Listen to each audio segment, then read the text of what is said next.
we're going to be talking about light today. First of all, when it comes to light that I'm referring to, I'm talking about the light that is within each and every one of us, okay? But if you fall under the guise of a black sheep or someone who has always been an outcast or anything like that, but you know that you have a very beautiful light, you have a light that cannot be tamed, you have a light that cannot be masked as anything else in the same way that a lot of people around you are able to do, then this video is for you. So I've always had that type of light. I know that I've always had a magnetic presence, a presence that people wanted to be around for as long as it benefited them. But as soon as I stepped out of the confines of what was acceptable for them, then I became an op, then I became an enemy, then I became whatever they decided to project onto me at that point in time. And I think today I'm just really fed up, only because, we're in a Pisces Venus retrograde right now. Pisces being that Delulu sign, the dreamy sign, the fantasy sign. So a lot of prophetic dreams have been coming to me in that way. But also Pisces sits in my 4th house of childhood wounds and just foundations, family, and stuff like that. So there have been a lot of triggers for me recently, just within the past 2 weeks alone, around triggers of just people and what happened to me as a child that I didn't quite understand, but that I have a pretty good grip on now, which is my light. When I was younger, I would be like, I don't understand why people just want to be around me, but yet they're so mean to me. Or I don't understand why they'll want to be my friend one minute, but then they're my competition the next. Or why they choose to envy me when I feel as though there is room for all of us to eat and shine. And then I realized that I had something within me that was very special, that I would not figure out what exactly it was until years later. And it really took someone trying to snuff my light out just for me to realize how powerful and how beautiful and how magnetic and how purposeful my light is. Especially with Pisces Venus being in retrograde right now and me having my Pisces Mercury in the 4th house of foundations and childhood wounds and stuff like that. The reasons why you think the way you think, starting from the roots of it, that is what season that I am currently in my life right now. And it checks out because for the last 2 weeks, I have been being triggered over and over again by things that I didn't think that I would have to deal with again, and it was all because of my light. So I had a dream last night, and the dream basically consisted of me being in a very ghetto apartment. It wasn't safe to go outside. We was in the middle of the hood, whatever. And I had this childhood friend with me. And I had this really special lighter that I loved. And he was basically like, can I have the lighter? And I said, no, it's my lighter. And then he put this big ass gun in my face and said, give me the lighter.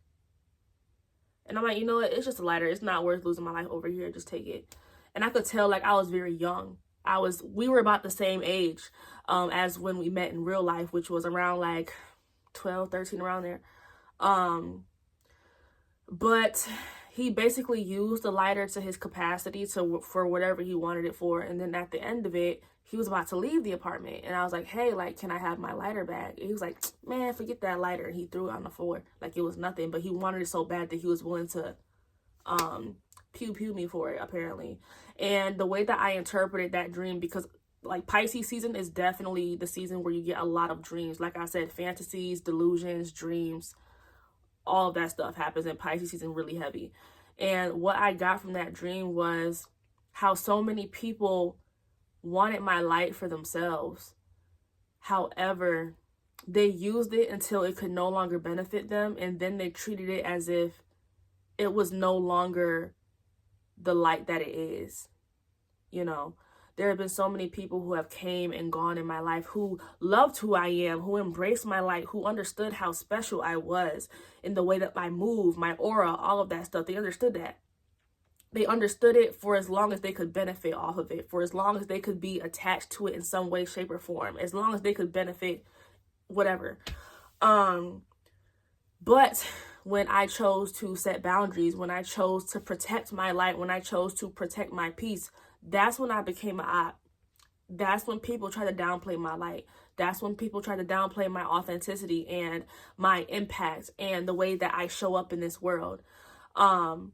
Because a lot of people, we all have the same type of light within us, but there are certain people who have not been given the luxuries of being able to mask.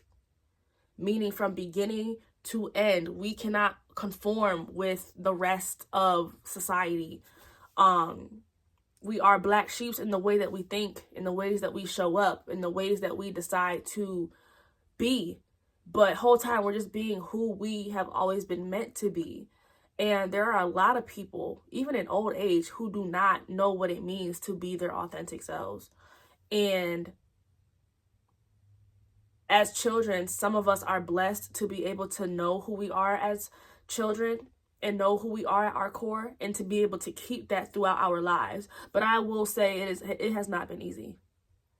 It has not been easy. It's actually been pretty painful. The realization that you walking in your authenticity is one of the highest vibrations that you can walk in, but people are attracted to high vibrational beings and literally have no idea how to treat them. Some of them don't even know how to perceive them in the way that they are meant to be perceived. So they just automatically demonize it or stay away from them or project onto them. And that's something that I've dealt with my entire life. But what I can say is that it's been worth it. The blessings that I have obtained through staying at that high vibration of being myself. And I knew that it was meant for me to do so, because whenever I even tried to be anything else or to walk as anyone else, I would face the consequences so quick. It's almost like being the eldest daughter in the society of the world where, oh, they can do whatever they want, but how come I can't do it? Because you're meant for something greater. That's why. And it hurts. But it's reigned true, and it has been to my benefit in a lot of ways. But I can't lie, being faced with those childhood triggers, especially in my adult life now, because I've noticed that the more that I have grown in my confidence, the more that I have grown in my self-love journey, the more I seem to be a threat to a lot of people who were once cheering me on. And I'm realizing they were only willing to cheer me on for as long as I wasn't a threat to them.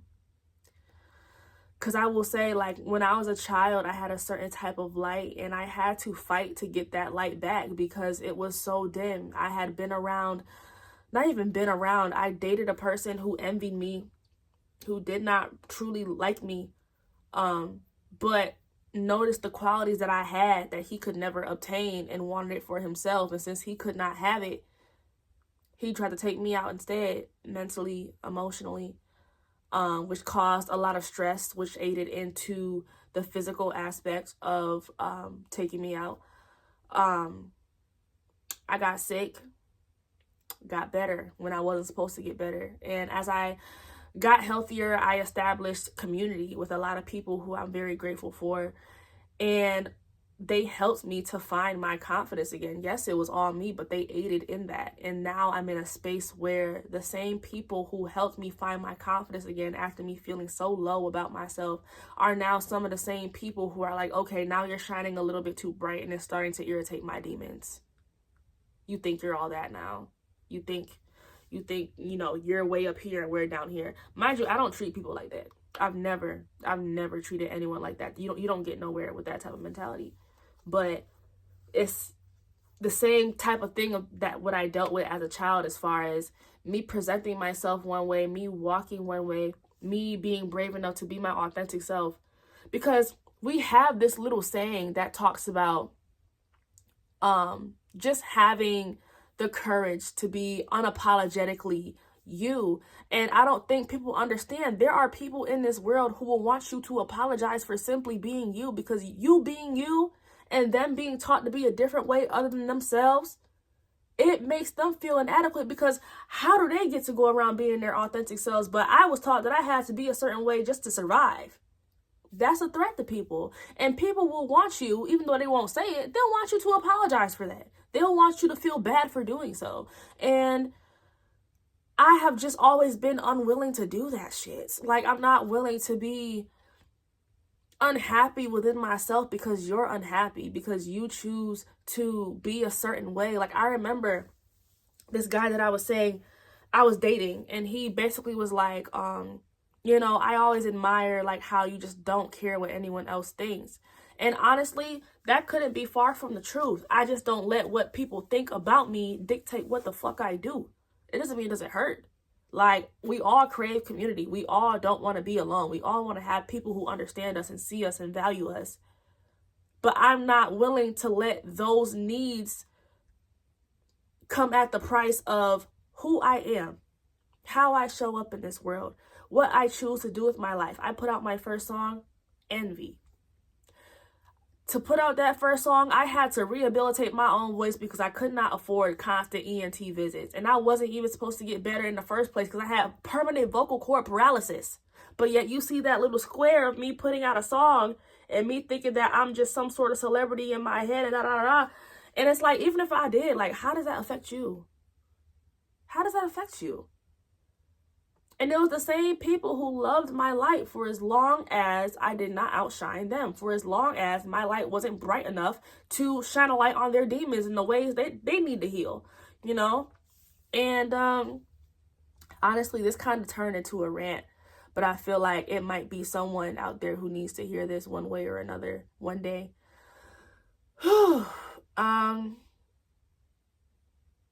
Yeah. But I say all of that and I explain all of that just to say that that doesn't mean that you dim your light, because I won't lie. The people who have been alienated most of their lives, made to feel less than for most of their lives, made to be like feel weird about themselves for most of their lives, especially as a child, I will tell you, those are some of the most purposeful people in this world. There's a reason why they can't fit into the mold. There's a reason for that. There are some people who are able to mask and fit into the mold, but there are some people who just simply cannot. It does not look right. It does not feel right. You look like a sore thumb every time you try, and there's a reason for that. So many successful people look like that, and I'm not going to name them because a lot of them are, that I can think of right now, are like really fucked up white men, and I would just rather not do that.